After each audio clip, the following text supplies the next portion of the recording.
to start the spike stitch you need to chain an even number.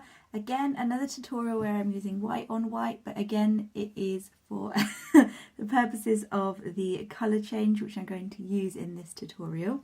So we need to chain an even number, and our first row is going to be a row of single crochets. I am using US terminology, but if you are used to using UK terminology, then this is known as the double crochet. So we're not going to work in the first one, we're not counting the chain on our hook either. We're going to do a single crochet straight into that second chain from the hook, and in each chain to the end of the row. So you should have an odd number of chains. I chained 22, so I should have 21 chains by the time I get to the end. So go ahead and pause the video. I'll meet you back once you've got your chains, and then we'll move on to the next row. So now I've completed my row of single crochets, we're going to move on to row 2, which is another row of single crochets. It's a really easy row. We need to chain one and turn our work, and then we're just going to work a single crochet back down this row in every stitch, including that first stitch. So again, pause the video and I'll meet you back at the end once you've got another row of single crochet, and then we're going to change colours and move on to our spike stitch when we get to the end of the row. I have one single crochet left to do, so I am going to start it. I'm not going to finish it, I'm going to change colours. So I am going to be using a red to yarn over with and finish that stitch. Then to start the next row, we're just going to chain one and turn our work as before. I'm just going to cut off my white yarn. So I've cut my white yarn and I'm going to be using the red yarn for this row. So our first stitch is going to be in the very first space here, and it's going to be a single crochet. And now we are going to do our spike stitch. So our spike stitch is not, it's worked not into that stitch but 2 rows below. So we're not going into the stitch, that's 1 row, so this is 2 rows. So we are just going to work a single crochet straight into there. So you can, if you pull your work apart a bit, you can see that's your first stitch and that's the one below it, and we're going to work straight into there, that one below, with a single crochet. Now when you yarn over, pull up a little bit just so your work doesn't end up buckling, and complete that single crochet. Then do a single crochet into the very next stitch, and then again we're going to do our spike stitch, which is a single crochet not into the next space but 2 rows below. So we're not yarning over, we're inserting straight away, pull up a little bit, yarn over to complete that stitch, and then single crochet into the very next stitch. And that's all we do all the way along. So I'm going to show you one more time, and then I'm going to let you go away and complete your swatch to the end. When you get to the end, or just before you get to the end, I'm going to meet you back and we'll look at going on to our next row. So single crochet spike stitch, not into the very next stitch, which would be here, but a bit on 2 rows below. We're going to insert your hook into, it's kind of a gap between stitches, I'm not really sure what it's called. So just insert your hook in there, pull up a loop, pull a little bit so it's extended, and finish your single crochet, and then single crochet straight into the next space. So your work should start to look a little something like this. I'll leave you to carry on, rewind the video if you need to, and I'll meet you just before the end of this row.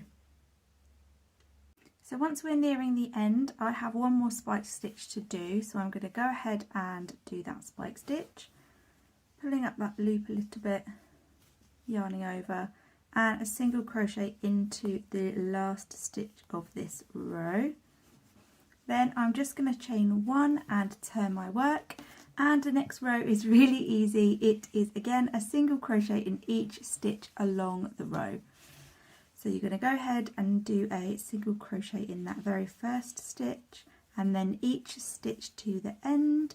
When we get to the end, I'm going to change colour with you again, so you can join me for that.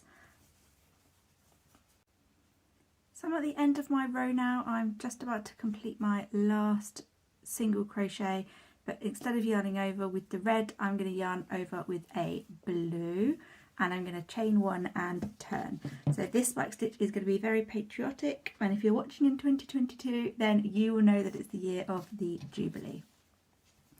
So we are going to, this time, make 2 single crochets before we start our spike stitch. So single crochet into that very first stitch there, and single crochet into the second. Then to make our spike stitch, obviously we're not going into that stitch, we are going into the one below. So we are going to go into that stitch, pull up a loop slightly and finish our single crochet. And this just alternates our spikes. So our next one will be in here. As you work up the rows, the spike stitch, it becomes a lot more apparent where the spikes should go, so you shouldn't have to count down. But on this row I am working my spikes just into this space here, right next to my spike from before, and it makes them alternate, which looks really nice, I think. So it's a, I want to say 4-row repeat, but it's only a 2-row repeat on the spike rows, but I don't want it to be confusing. So we're doing 1 single crochet, then our spike stitch row, then we're doing a row of single crochets, then we're doing 2 single crochets and our spike stitch along this row, but only 2 single crochets at the beginning and at the end. So I will meet you when we get back to the end after you're doing your spike stitch, single crochet, spike stitch, single crochet, to fasten off with you and show you one more time how to start that spike stitch. I've worked my spike stitch all the way to the end of the row, or nearly to the end of the row, and your work should be looking a little something like this, with those alternating deeper spikes and single crochets. So I have 2 stitches left, and I'm going to mimic what I did at the beginning of the row, and I'm going to do 2 single crochets in those stitches. But on my last single crochet I am going to change colour, and I'm going to be changing back to the white that I started with. So I am now at the end of my single crochet row, and I'm going to join with my white yarn. So I'm going to yarn over and complete my single crochet with the white yarn, chain 1 and turn. Now I'm going to cut my blue yarn. You don't have to cut ends, by the way. You can, like if you're only doing 2 colours, you can keep the ball attached and then join with the strand that's still attached to the ball from the old colour, but I like to cut and sew my ends in just to keep my work really neat. I find that I generally have to add a border if I carry colours up, because you get this part of yarn that's kind of on the side of the work, and you can see where it's been carried. But that's just me, I'm just being a bit fussy. Anyway, to start our next row of spike stitch, we are going to repeat row 3, which was our first row of spike stitch, and that is 1 single crochet and then our spike stitch begins. So 1 single crochet into that very first stitch, so that's the stitch at the bottom of our chain 1. Just going to pull these ends tight, and then I'm going to work my spike stitch 2 rows below into this stitch here, into this space here. So I'm realising the blue is a bit hard to see, but our next stitch is here on our row, and we want to work in the row below, so here. Pull up a loop, finish a stitch and single crochet into the next stitch. Then we're going to work a spike stitch into our next space on the row below, which is here, into the next stitch. So we're always working our spike stitches in the space next to our spike stitch from the row before. So as I said before, as you build your work, it will be more apparent where those spike stitches should go, and you shouldn't have to look for holes or stitches, etc. It all takes practice, so give yourself a bit of time to complete it. So I'm going to complete this row and do my row of single crochets, then I'm going to meet you back just to go over row 5, which was this row here where we did 2 single crochets and then our spike stitch pattern. So I'm going to meet you there just to do a repeat of row 5, and then I'll leave you to continue your project.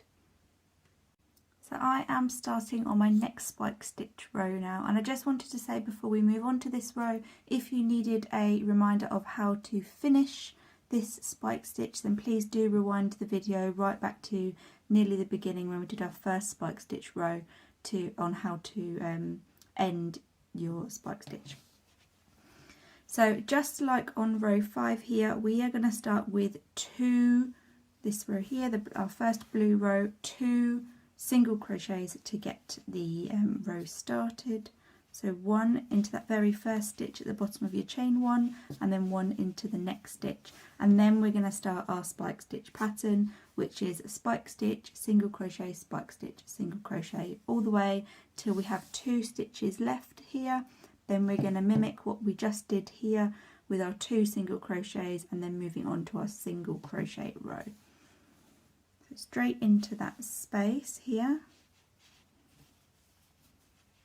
and then a single crochet, straight into our next spike stitch space and a single crochet, and you're just going to complete that all the way along.